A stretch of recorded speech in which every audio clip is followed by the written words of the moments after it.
Welcome. First of all, welcome. This is Unsolicited Perspectives. I'm Bruce Anthony, your host, here to lead the conversation in important events and topics that are shaping today's society. Join the conversation by following us wherever you get your audio podcast. Subscribe to our YouTube channel to get our video podcast. Rate, review, like, comment, share. Share with your friends, share with your family, hell, even share with your enemies. On today's episode, I'll be interviewing Dr. Avrum Weiss. He's a psychologist, author, and speaker, and we're going to be talking about men's fears of women. But that's enough of the intro. Let's get to the show.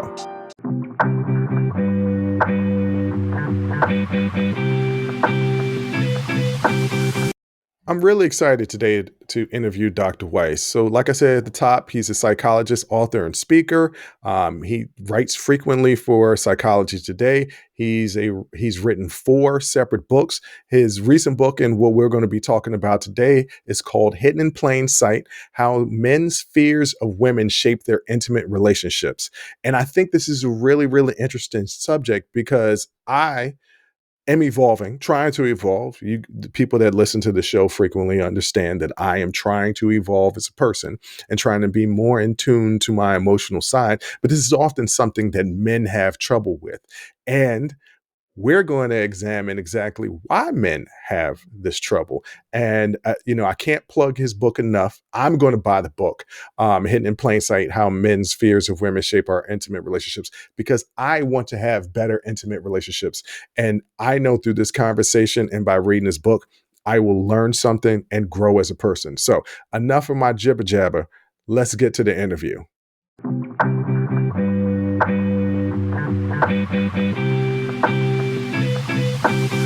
Like I said in the intro, I have Dr. Avrum Weiss, a psychotherapist, an author, and speaker. Welcome to the show. Thank you, Bruce. Good to meet you. Good to talk with you. It's good to meet you and talk to you as well. And ladies and gentlemen, I'm going to let you know that we're starting off on a slow foot because I messed up the time. We know that I don't like being tardy, but I was tardy. And Dr. Weiss has been kind enough to do this interview, and I'm messing up his schedule, so I want to apologize about that. It's okay. All right.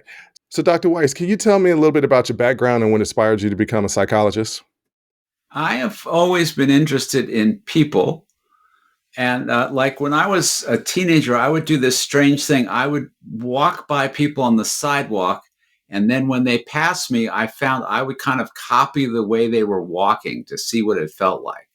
So I've just always been interested in people. And then I sort of found out that was a job. And so I naturally gravitated towards it. So you have a natural curiosity to understand what people are experiencing in their own life. Yeah, I've always been interested. Okay, so how did that spark lead you into your field today? Well, for example, the last book I wrote is about men and men's fears of women. And that came about because I was working with a lot of men and I was listening to them talk, and they talked all the time about the things they didn't like about their partners. And it would be a litany of complaints about, and most of them were things that their wives or girlfriends were unhappy with them about. She wants me to do this. She doesn't like this. And so I would sort of naively ask, because therapists ask questions like this, I would say things like, well, have you talked to her about that? Because that's the kind of question therapists ask. And they would look at me like I just asked the stupidest question in the world. Like, of course not. Like, it's obvious I haven't talked to her about it. And I'd say, why not? And they'd say, because it would make things much worse if I talked to her about it. And gradually it became clear to me that they didn't talk to her about it because they were afraid to talk to her about it. And so I started checking that out with them. But you understand, I'm sure you understand, that you don't casually suggest to a man that he's afraid of a woman, at least not within swinging distance. Right? Right. This is correct. So I started very carefully suggesting to guys that it kind of sounds like you're afraid to talk to her. And I got the same response every damn time. Hmm. So the first part of the response was like the bow up kind of like, what you talking about? Right. But then that lasted less than 30 seconds. Hmm. And that very quickly was followed by kind of like a look of realization would come over their face. And they would look at me and they'd go, huh, that would explain a lot. And then we would start going back through everything that we'd been talking about with that idea and all the things that had not made any sense up till then. We'd go back through them all with the idea of him being afraid of her, and they all started making a lot more sense. So it's like we found the key and everything started making a lot more sense. We can get in. We're going to get into this a little bit later, but Okay. I'm sure there's a connection that goes from not just their partner, but maybe family members, Oh yeah. sisters, aunts, mothers. Yes. I know personally in my own life, I can be brutally honest to everybody except for the women Except, in my life. Yes, except yeah. for the women in my life because I don't want to hurt their feelings. I Well, my not my just. well, yeah. Yeah. Okay. So, um, for my mother, yes. For my sister, I'm kind of scared of what her response will be because she's Right. smarter than I am. And for the females I'm dating, it is genuinely just for me personally. It's Yes. genuinely just I don't want to hurt their feelings, so I'll keep certain Because, things. okay, now if you're going to put yourself out there like that, now we got to Let's talk do about it. Let's do it. it. Okay. Because you don't want to hurt their feelings, because what happens if you hurt their feelings? They're sad. Yeah. Okay. If you hurt their feelings, Uh huh. then how will they feel towards you? I guess they'll be upset at me. And then I mean, they'll just they, start crying. I can't deal and with the crying right, right, and right. And then they yeah. will not like you and disapprove of you. And Okay, so I yeah, get where you're going with that, the disapproval. I guess I never thought of it, and I right. guess this is That's the right. point that you're making That's is that exactly right. right, Thank is you. that Thank you men for making my point for me. yes, is that Exactly. men go through this Yes. and they don't realize and what you're saying is and we've jumped the gun. This was stuff that I wanted to hit in the second segment, but we're here now. So what you're saying is that a lot of men are afraid of women, but maybe not in the aspect of which they think like I'm I could be afraid of another guy because of a physical confrontation, Yes. right? There's a Yes. physicality to it. But this is Yeah. more of an emotional Yes, fear. exactly. Yes, right. Because women are not bigger than you. You're not worried she's going to punch you in the S- mouth. Look, I don't know if you watch MMA, but there's a lot of women out here. Okay. Matter of fact, two of the recent women that I dated, one of them was a semi-pro MMA fighter, Okay. and another one was By trained and large, by it's and not. large. Yes, by and By large. and large, Uh, it's not physical. so okay, since we jumped the gun, let's talk about this book that you wrote. Can you explain Okay. to my audience about the book that you wrote that deals specifically with this subject? Yes. Yes. So I wrote the book because this just started happening again and again and again and again and again in my office. And then so I learned to ask this question of men, and it just seemed like it just fit for every straight guy that I talked with. It just seemed to be true for every guy. Hmm. And just like my conversation with you, that's exactly how it went every time. At first, they'd be like, "No, it's not me." But then, like, how long did it take before you understood exactly where it's like a minute, 2 minutes. 2 minutes? Two Right. minutes. So Yes. that's like on the long end of how long it takes guys to understand it. And that, like, this happened with my son. Like, at first, he's like, "Nope, not true, not of me." And then he comes back in the room a minute later and he's like, "So, do you mean like when I was younger and I would like be at a party and afraid to talk to the prettiest girl in the room?" I'm like, "Yes, son, that's what I'm talking about." Like it, That like fear of almost like, rejection. yeah, yeah. It's almost Hmm. like I've yet to meet a straight guy that this isn't true of. And so then I started thinking like, well, how come everybody doesn't know this? It's so, Mm. like when you learn something and then you see it everywhere and you wonder how come everybody does, how does people not know this? It seems so Hmm. obvious to me. So then I started writing the book about it because it became like something I couldn't not see. It seems Hmm. so obvious to me that I sort of had to write about it because I didn't understand. And then I started getting people started saying to me, this was unbelievably helpful. This has really changed things for me. This has helped in my marriage. This has helped in my life. And so I get comfortable. I get uncomfortable immediately because it annoys the hell out of me when people talk about discovering something, because I don't think anybody discovers anything. I think people just reformulate things and put things together. So I just feel like I sort of channeled something that was already, like, people wrote about this 120 years ago. Freud wrote about this. And then, Okay. Freud wrote about castration anxiety. What the hell is that? Mhm. You I know, don't know. What is well, castration anxiety? I just mean literally, what is Yeah, it? okay, Right. literally, like, Okay. well, I Yeah. mean, yes, no man that Okay. I know of it doesn't have a fear of his member being taken Right. away from him. Okay. I we So have castration, right. medicines to make sure that our member continuously works despite the Right. fact how old we get. So, yeah, okay, Okay. I understand what you're saying. So if Freud wrote about castration anxiety, obviously he was thinking about fear of women, because who would Mm, castrate you but a woman? Also, you look back centuries ago, centuries and centuries ago, almost every culture has images of what in Spanish we call vagina dentata.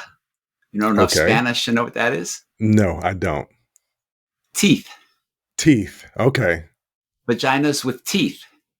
So, Okay, like, why would vaginas why would they why okay, I'm trying to get the connection here. why would ancient cultures, like all Mhm. the ancient cultures, African cultures, Asian cultures, European cultures, Asian cultures, they all had statues and paintings of vaginas with teeth. What were they saying? Why would they have images of vaginas with teeth? I don't know. But they're Well, just just afraid of losing their member because of a yeah. woman? Well, in Uh, particular,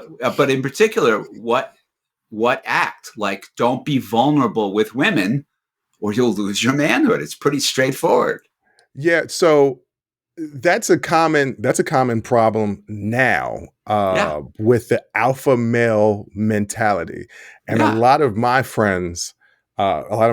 friends joke on me because I try to be emotionally in tune, especially when I'm in relationships, to try yeah. to understand and be a part of my partner, and they say, "No, the men are just supposed to do what we do and be providers, Right. and that's what we are, that's what a man is." And I was like, I don't really feel like it's a lot of misogyny.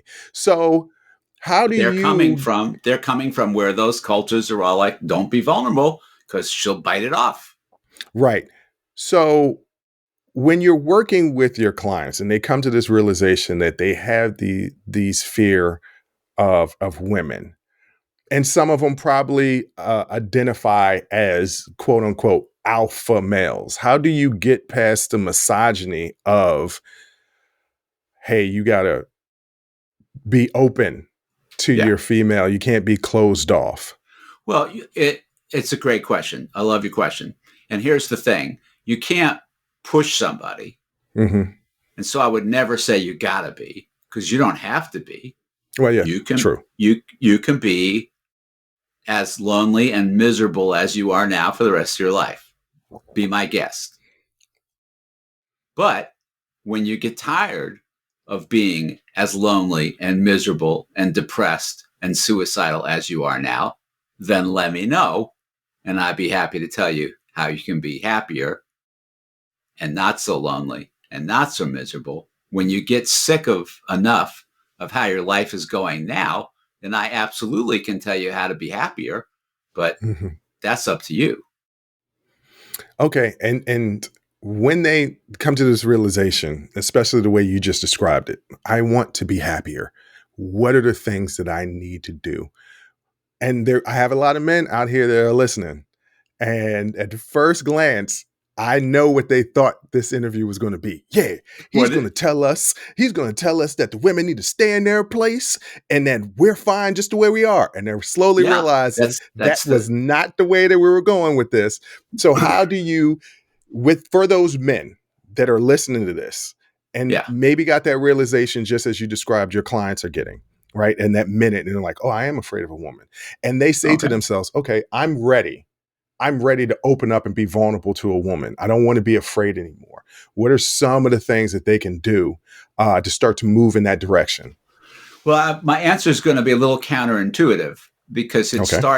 starts in a direction that might surprise you and might surprise them, which is it doesn't start with women, it starts with men. It Hmm. starts with other Okay. men because it is too threatening to start with a woman because there's too much baggage, there's too Hmm. much fear, it's too intimidating to start off being vulnerable with a woman. So I had an experience. I've been running groups with men for about 15 years. Hmm. And most therapists, first of all, therapists, uh, therapists gossip terribly about men. And Okay.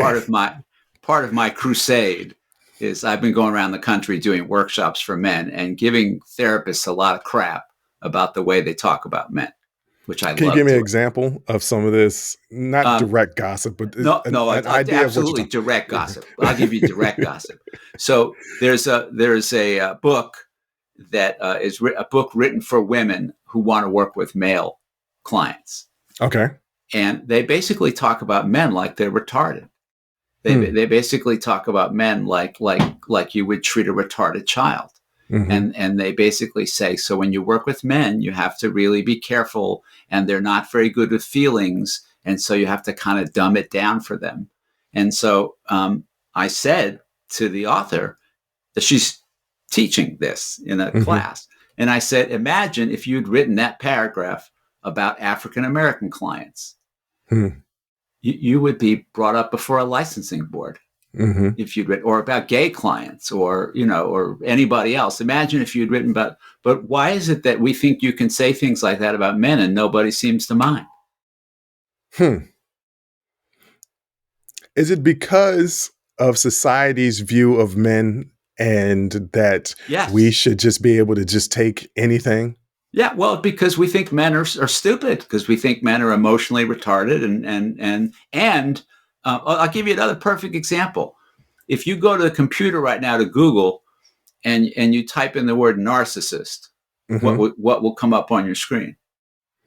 Oh, isn't it a picture of a man? Oh yeah, Yeah. and it's going to be the worst insults you've ever seen, and more importantly, I don't know if this is a word, uncurable. So in my day, when we talked about narcissism in school, we talked about how to treat narcissism. It was considered treatable. It was Yeah, I thought just narcissism was a spectrum. There's a difference yes, between it everybody has is. a form of narcissism. There's a difference between Yes. narcissism and a narcissist. Well, here's a little factoid for you. On the It's a test, MMPI. It's a personality test. Graduate students in psychology the average graduate student in psychology has an elevation in the narcissistic scale. How about that? Okay. So now we were trained in how to deal with narcissism in psychotherapy. But now narcissism is just another way of talking about men. And it is Mm, now considered, so all the articles online are, 10 tips for spotting a narcissist. And the solution is always get the hell as far away as you can.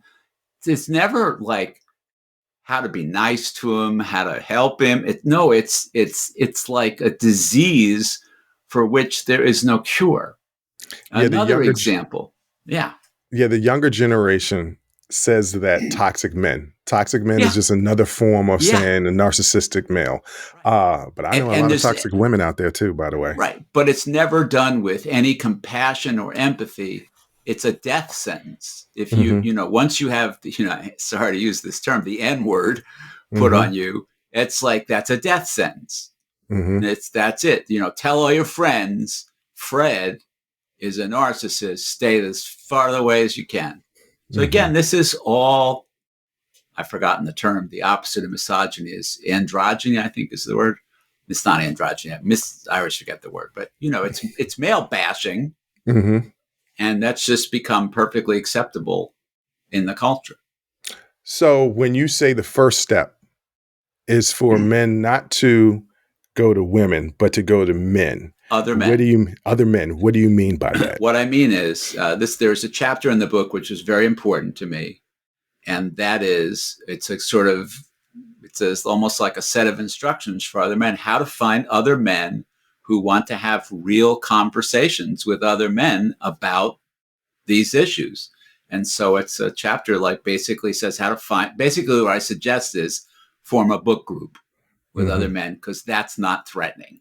If you go to other guys and say, hey, want to have a consciousness raising group, they're not going to do it. But if you go to guys, right. But if you go to guys and say, would you like to have a book group and use this book as a way of just a conversation starters, and get together, I think guys would be willing to do that, especially because the title's sort of interesting.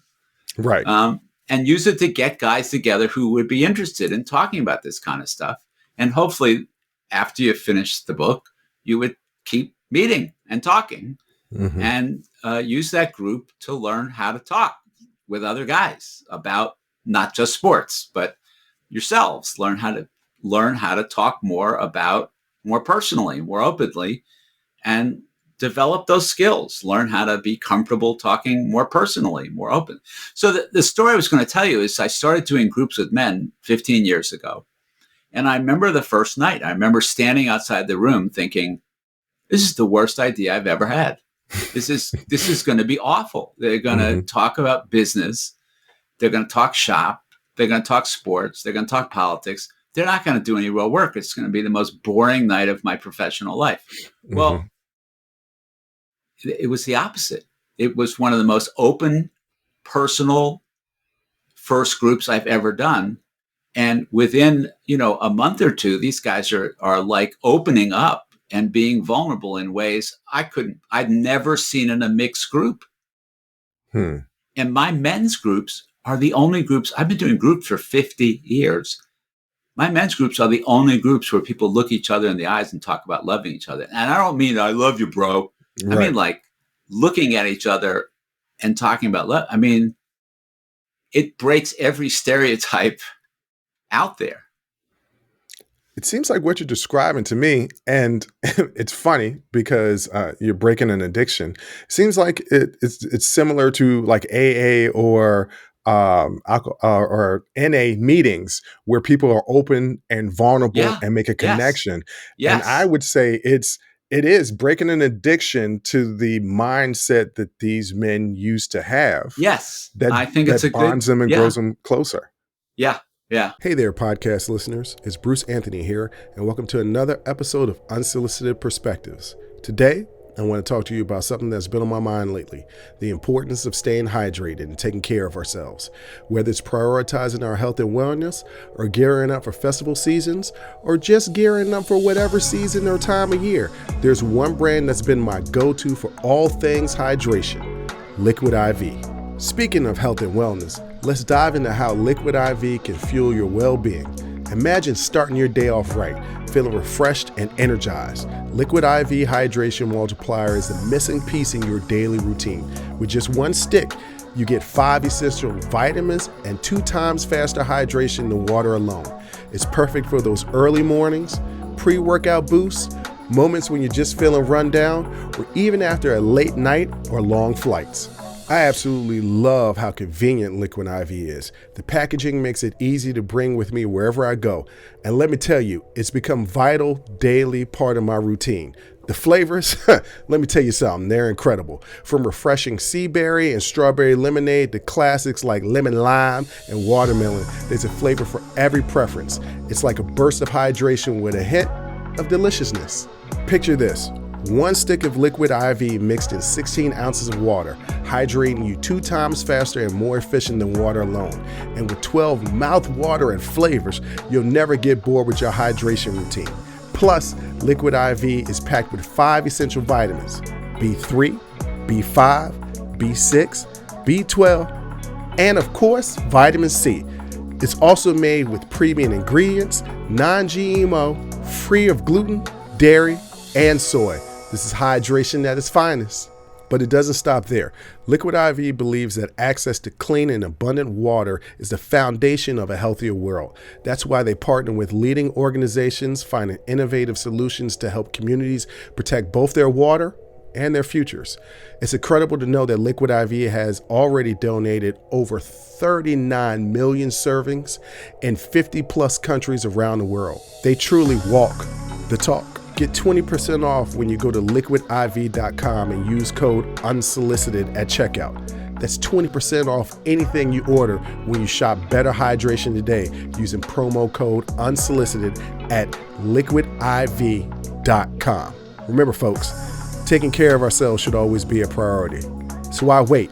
Head over to liquidiv.com, pick your favorite flavors, and experience hydration like never before. Stay refreshed, stay hydrated, and keep rocking those unsolicited perspectives.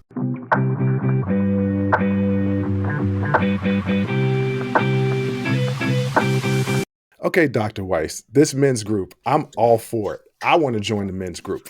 But I want to talk about specifically, just like with AA and NA, these meetings where these people are curing themselves of a disease and addiction. For this particular one, I want to say the addiction is the closed-minded, closed-off emotions of men. What are some of the triumphs and failures? Because just in any group, some people get it and stick with it, and some people don't. Yeah. Let me start a half step back and say my only issue with talking about as addiction is what I've actually come to believe is that we've all been sold a bill of goods. Mm-hmm. So I think this is how men naturally are. I think that we've all been sold a bill of goods to think that men are naturally closed and shut down and withdrawn. And I think that's a load of crap. I think men is naturally open and sharing and as women are. Yeah. Right.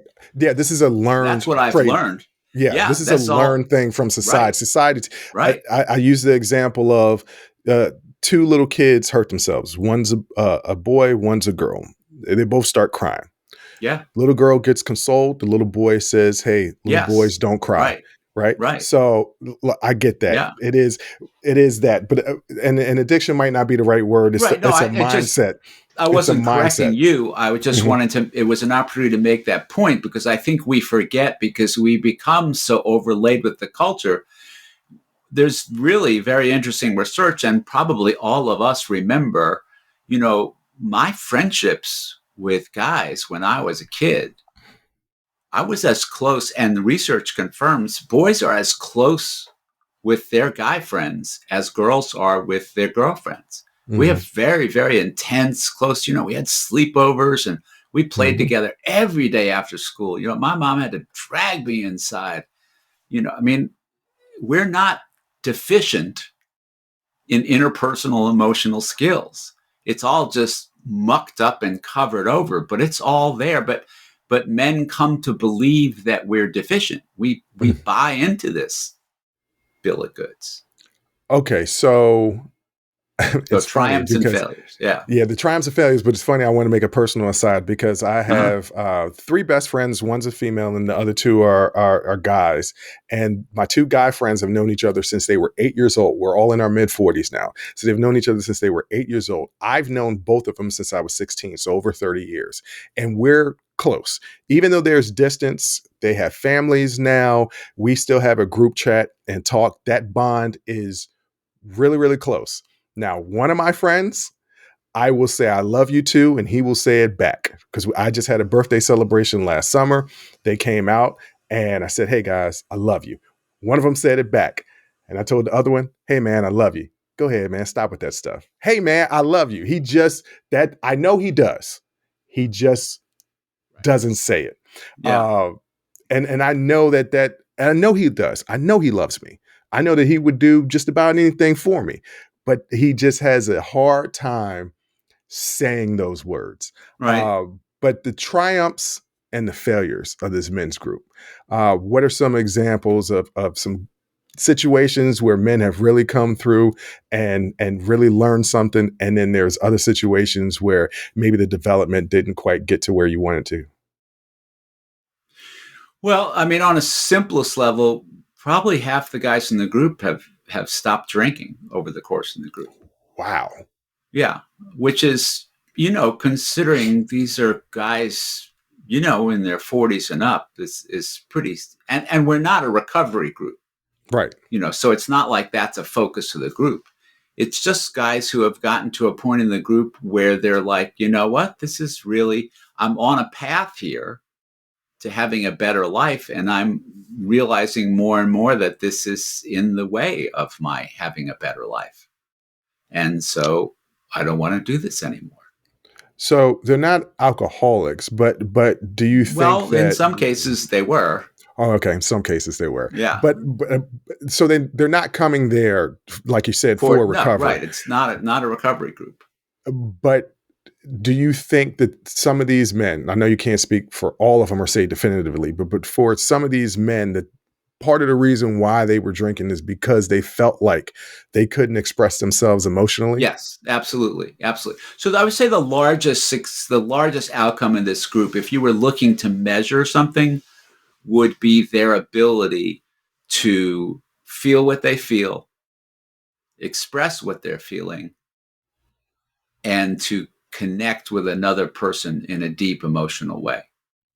So there are a number of people. So there are a lot of times where someone will start talking about something in the group, someone who's been in the group a number of years, and someone in the group will just sort of interrupt them and go, what you're saying is important, but I really have to interrupt you to say, I can't believe the way you're talking about this. I remember when you came into group and it was 3 months before you said a word.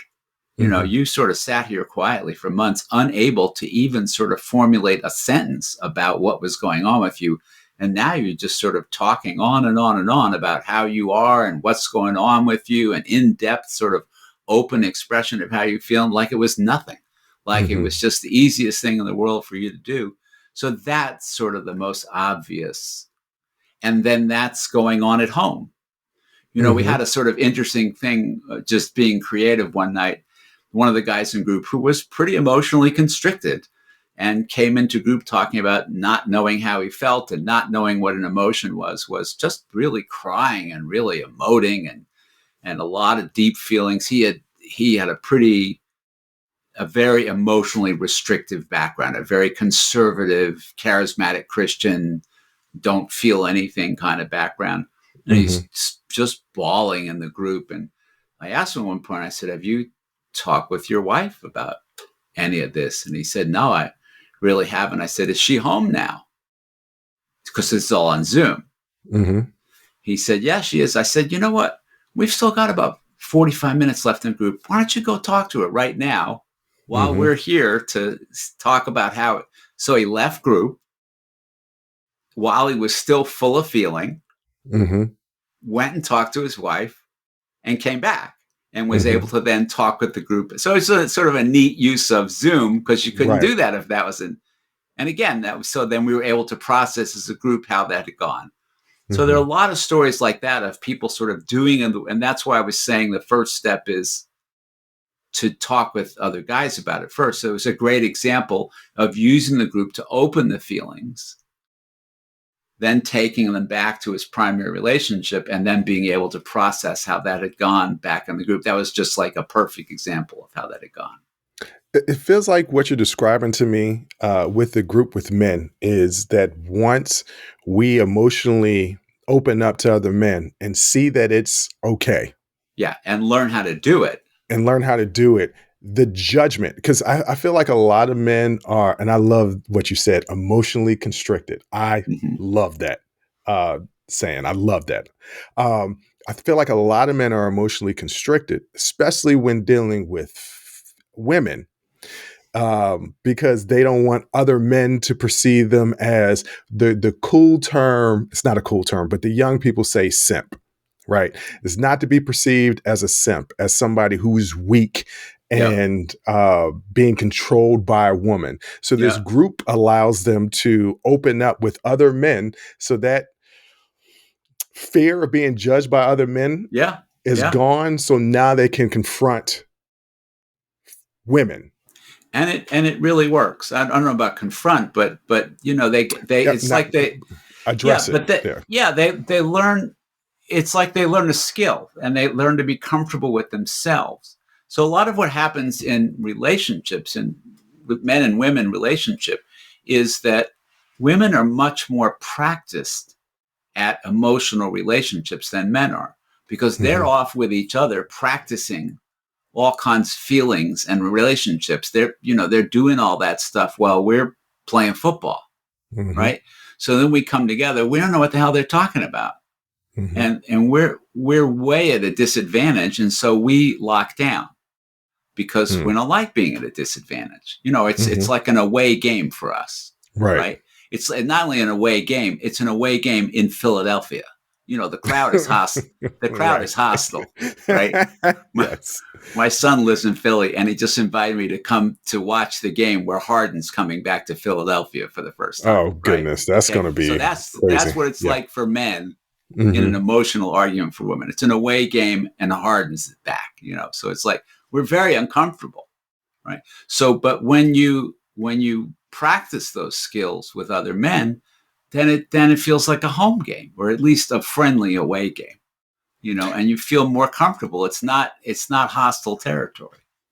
I feel this conversation is not only important to the males in my audience, but also to the females who Yes. have a difficult time understanding Yes. why the men that they date are have a hard time expressing themselves. Absolutely. Um, okay, so that was a triumph where the gentleman Yeah. who was emotionally constricted opened up to his wife. What are some of the failures where it just doesn't work out for some Well, men? I don't know as much about the failures because with the failures, guys just don't stick in the group, and so I don't Hmm. I don't get to learn as much about why. I just know it didn't stick. That I think probably most of the failures are on me in that probably either they weren't ready for group or I didn't do enough. Typically, I work with people individually before I put them in a group. Hmm. And so it's just I made the wrong call. They weren't ready. I have two people in group now who I put in group A and they didn't do well at all. I took them out and then sometime later put in group B and they're doing quite well. And What is the so difference between the two groups? It's just just different they people. they vibe with the different personalities Either in Group either B. that either that or they had some more time to do some more work individually and then so it's hard to say, why, but they're both doing really well in the other group. Okay, that's good. You know? Okay, so you can't speak to specifics because you said that they either leave and you kind of don't know why. But if you I were to, lose track. yeah, if you were to theorize why they would drop from the group and no longer continue, what would some of those theories be? My theory would be that I made the wrong call. Just you They put it weren't all on ready. you. Yeah, I think so. I mean, it's my job to know when people are ready for group, and so if it Mhm. didn't go well, yeah, I think it is on me. Okay, all right. Um, okay, so I don't know if you could talk specifically about the gentleman that was emotionally constricted and in the Zoom call went to go talk to his wife. But if you can, how did that turn out? It turned out great. I mean, I think Yeah. she was delighted that he came to her in such an open, vulnerable state and shared that with her. I think she was delighted and he was delighted because it's like the pump was primed. He Hmm. came to the conversation, the pump was already primed. Okay. So men are in this men group. They're learning valuable skills as far as emotional communication. For that gentleman, you said, "Hey, I think this is the time. Why don't you go and talk to your partner?" Mhm. When is it when do you advise the men in these groups to go and talk to their partners? At what point is it just you see something in them, or is it trigger comments that they make where you say they've turned that corner?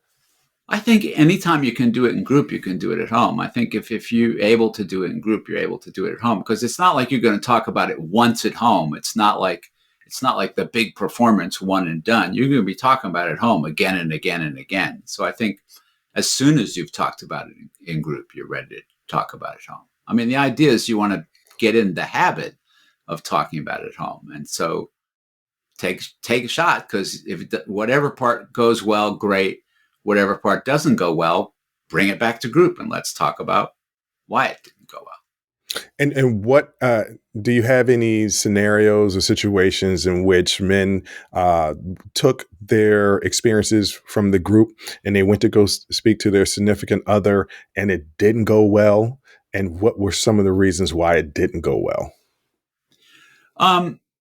Yeah, I mean, it happens all the time, but it's that's as valuable as it going well, because there's as much to learn from it not going well as it going well, because when it doesn't go well, when you learn. So it's like the difference between live and recorded. You know, when you come to therapy and talk about all the things that didn't go well 5 years ago in your life, you're like, yeah, I don't really understand that. When you come to therapy and say, yesterday, here's what happened, with like, oh, that's kind of live or close to live. And it's much more, it's got a lot more energy, and we really more likely to be able to make some changes with that because it just happened. Right. And you can learn more from your failures than you can from your successes. Yeah, absolutely. So when the men in these groups, they come to you and they say, Dr. Weiss, I think I'm ready to talk to my girlfriend, wife, partner. Do you suggest because they typically come to you and like you described in the first segment, they're saying, these women have all these problems with me, right? So there are legitimate problems that these women have, right? Okay. Yes. It could even be a list. Okay. It can even be a list probably of problems that women have with these men. Do you tell them, okay, let's ease you into this. Let's tackle the thing that that would cause the least amount of confrontation? Or do you say, you know what, go in, not guns a-blazing, because this isn't a confrontation. You corrected me earlier and you were right about this. It's not a confrontation. It's a conversation. So how do you tell them to approach this conversation or to approach this talk? I'm not interested in the list. And I wouldn't start with the list at all. I'm interested in how it goes between you and me. So I'm interested in the process, not the list. So the list will never go well until we figure out a better process between the two of us. So the conversation that we need to have is, how are you and I going to talk about our disagreements? Before we get to the content of the disagreements, we need to figure out how we're going to talk about our disagreements. So setting, to use your analogy about sports and games, setting rules to the games, to the game. Yeah, not quite rules, but more. So like I just taught an online class right before this, and the woman brought an example and she said, how do I get my boyfriend to think I'm not criticizing him when I'm criticizing him, was basically what her question was. Okay. And I said, well, don't criticize him. Because she said, what was the word she used? It was some new phrase that I wasn't, when I ask for an adjustment, I'm like, that sounds like another word for a criticism. And the adjustment she wanted was when she dated someone and he wanted to split the bill and she preferred that he pay for it. And I said, well, why are you entitled to ask him to pay? Like, why do you get to ask him to pay for it? Like, that's a criticism. You're telling me he should pay for you. There's no way to dress that up. You can't dress that pig up and make it look like. So I said, so that you can't dress that up and make it not look like a criticism, because it is a criticism. So sometimes these things are not ever going to get dressed up because they are critical. Right. So there's that category, which is, it doesn't matter how you dress it up. It's just a criticism. And then you could look at, so I'm going to do a sidebar here. Okay. The project I'm working on now, because I got really interested by how often men say, my wife is critical of me all the time and she keeps moving the goalposts and it doesn't matter. When I do the 5 things on the list, she's got 5 more. So I started wondering, like, what is that about? So now I'm working on a project, and any women listening to the show are welcome to email me and participate in this research. I'm interviewing women about, what did you learn from your mother about men? What did your mother teach you? See, I For love this. for those that are listening on the audio that didn't see my face in the video, it was like, oh, you're opening up a can of worms here. It was a major pucker. It was a big Yeah, you pucker. open up a can of worms here, but let's do it. Let's go Yeah, for it. yeah, right. So yeah, like not just from what she said to you, but from what she modeled in the way she treated your father. What did you learn from her about men?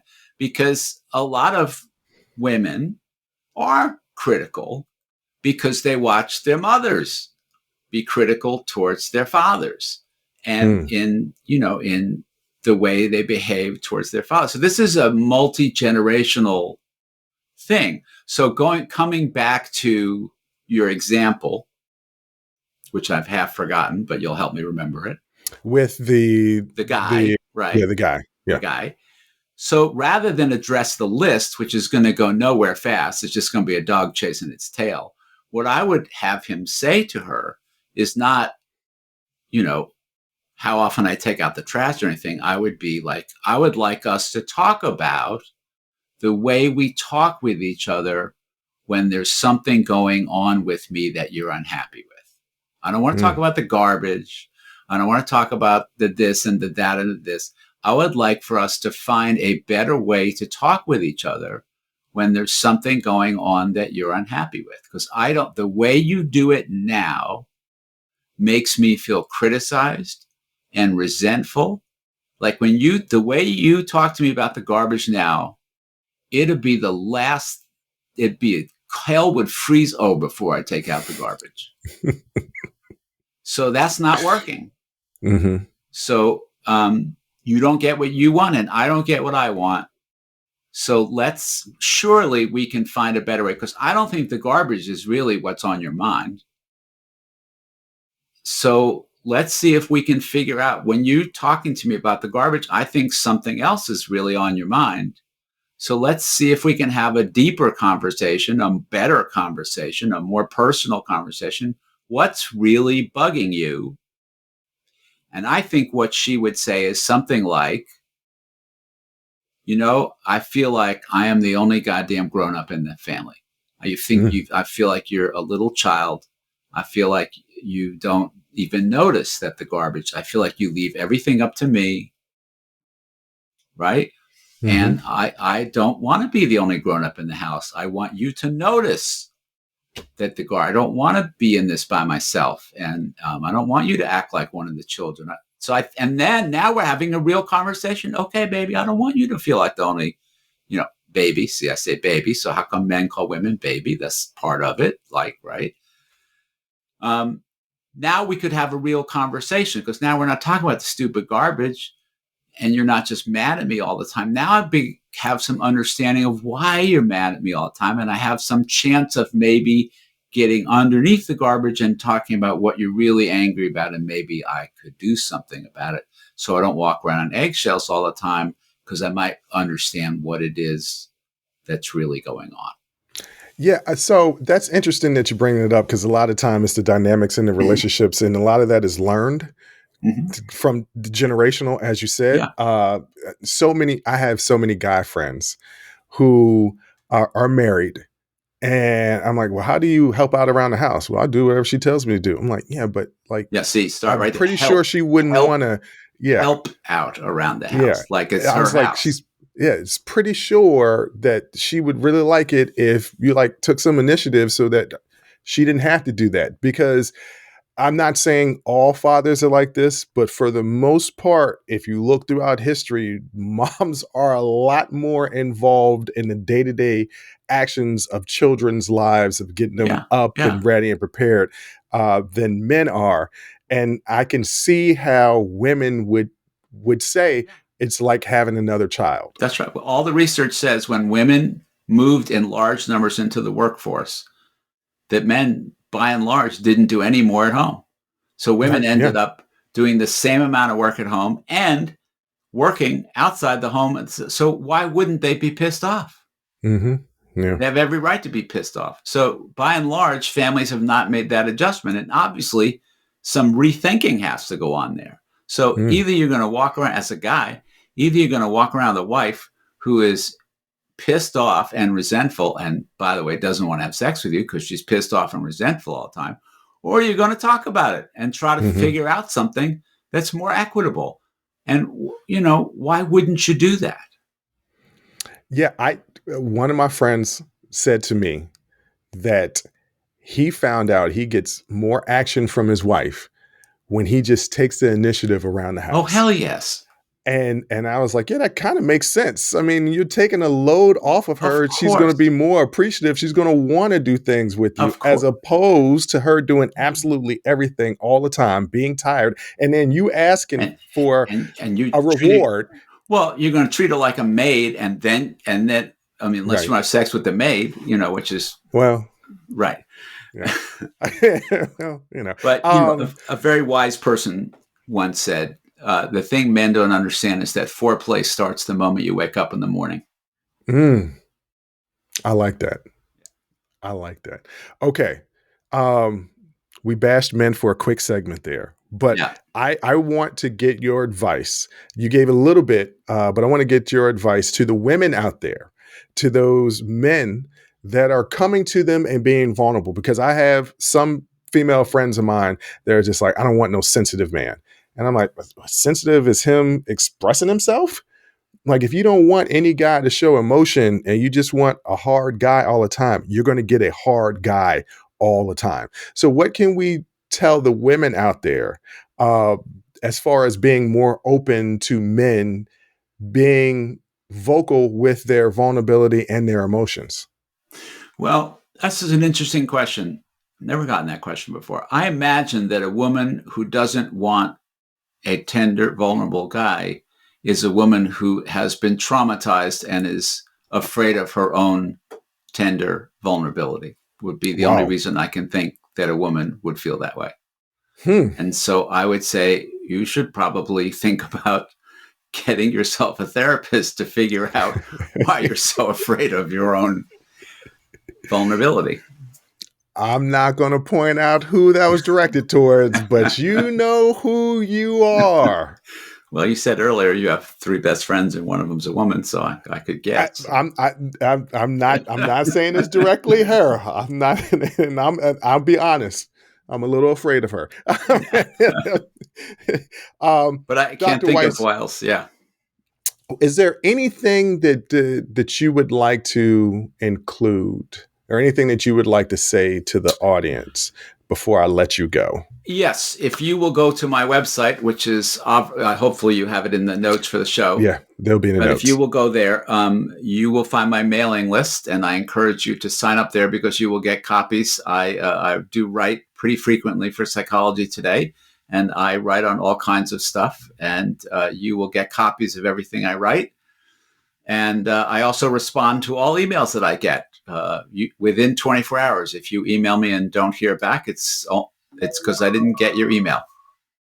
And for a So lot of women out there, contact Dr. Weiss because he's doing some research and he could use your help. that's right. That's right. If you want to be interviewed on that topic of what you learned from your mom about men, I will set up a time and talk with you about that, and we will have a good time. Dr. Weiss, this has been an absolute pleasure. I know my My audience pleasure as has well. really learned something, both Good. men and women. I've Yes. definitely learned a lot, and we're going to do some self evaluation today. Well, you were But I great. You just, were willing to just jump right in there yourself with it right away. I appreciate that. well, on Unsolicited Perspectives, I that's what we do. We talk about topics that need to be addressed to improve society. And me personally, uh, my partner in crime, my sister that does a show with me, the Sibling Happy Hour, has made it a point that I need to be more vulnerable on this show. It's Well, not you really good for me to interview people and not be you interview you, people and they tell me about themselves and then I not address myself on my own show. you So I tell her I said you get an A+ on that today. Okay. All right. I'm going to text her right after this and say, Okay. Dr. Weiss said I'm making improvements. No, I said A+. I didn't say Right. Well, improvement. okay. I said A+. Okay. A plus. A plus. So Right. once again, thank you. It's been my pleasure having My you on the show pleasure. I today. enjoyed it. All right.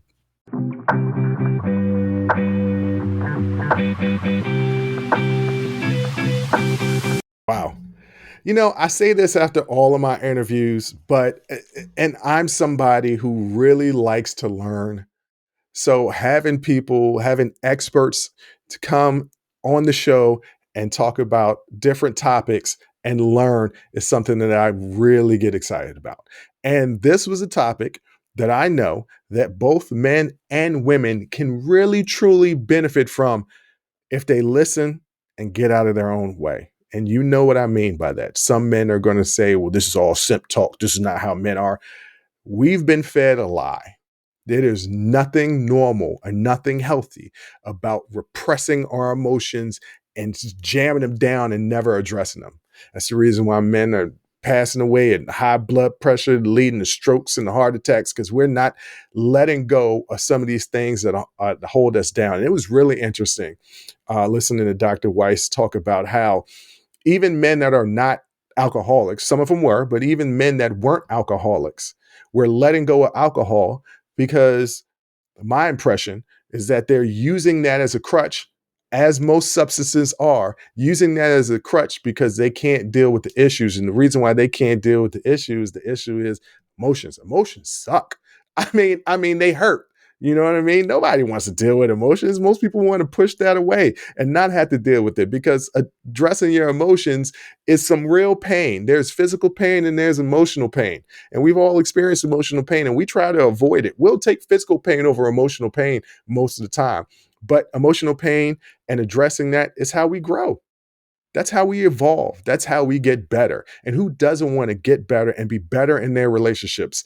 And this was focusing specifically on heterosexual men and dealing with women, but not addressing emotions, no matter who you are or what walk of life you're in or who your partner is, not addressing your emotions with family members or friends and repressing all that stuff. It's not good for you. It's better to go ahead and deal with it. And I think that even though specifically we were talking about heterosexual relationships, that a lot of things that Dr. Weiss said and a lot of tools that are used to get these men and these men groups to open up and express themselves can be used by each and every one of us. So once again, I want to thank Dr. Weiss for such an enlightening and very inspiring conversation. To know that there are people out there really, really doing their work and trying to get better. If you want to get more information from Dr. Weiss, once again, the book is titled Hidden in Plain Sight: How Men's Fears of Women Shape Their Intimate Relationships. Down in the description section, you'll get his website. You can go to the website and email him. Women, once again, he's looking for people to have interviews with to help him with his research. Reach out to him. Sign up for his newsletter. Buy the book. Really, buy the book. You're trying to improve upon yourself and try to make yourself a better person. But I want to thank him once again for coming on the show. I want to thank you all for listening and watching. And until next time, as always, I'll holla. Whew, that was a hell of a show. Thank you for rocking with us here on Unsolicited Perspectives with Bruce Anthony. Now, before you go, don't forget to follow, subscribe, like, comment, and share our podcast wherever you're listening or watching it to it. Pass it along to your friends. If you enjoy it, that means the people that you rock with will enjoy it also. So share the wealth, share the knowledge, share the noise. And for all those people that say, well, I don't have a YouTube. If you have a Gmail account, you have a YouTube. Subscribe to our YouTube channel where you can actually watch our video podcast. But the real party is on our Patreon page, After Hours Uncensored and Talking Straight-ish. After Hours Uncensored is another show with my sister. And once again, the key word there is uncensored. Those are exclusively on our Patreon page. Jump onto our website at unsolicitedperspective.com for all things us. That's where you can get all of our audio, video, our blogs, and even buy our merch. And if you're really feeling generous and want to help us out, you can donate on our donations page. Donations go strictly to improving our software and hardware so we can keep giving you guys good content that you can clearly listen to and that you can clearly see. So any donation would be appreciative. And most importantly, I want to say thank you, thank you, thank you for listening and watching and supporting us. And I'll catch you next time. Audi 5000. Peace.